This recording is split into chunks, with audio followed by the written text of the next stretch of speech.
Alhamdulillahi Rabbil Alameen, As-salatu was-salamu ala khatamin nabiyyin wa ala alihi wa sahbihi ajma'in, amma ba'd, fa'a'udhu billahi minash shaytanir rajim, bismillahir rahmanir rahim.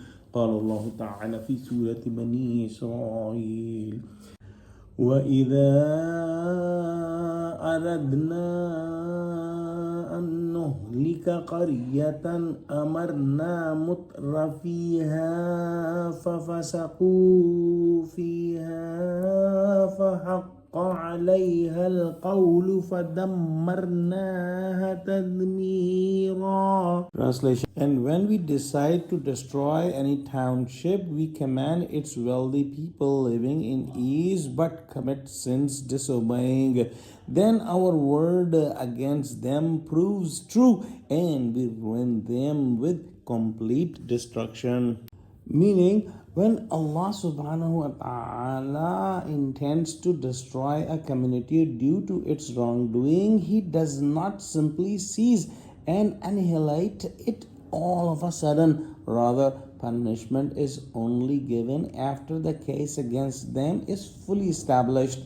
First, the divine commandments are conveyed to them through a messenger or his representatives, particularly to the leaders and influential figures of the society whose acceptance or rejections of the message affects the common people. When these high-ranking, wealthy, and influential individuals knowingly reject the divine message and openly disobey, they position and poison the entire atmosphere of the community for the punishment.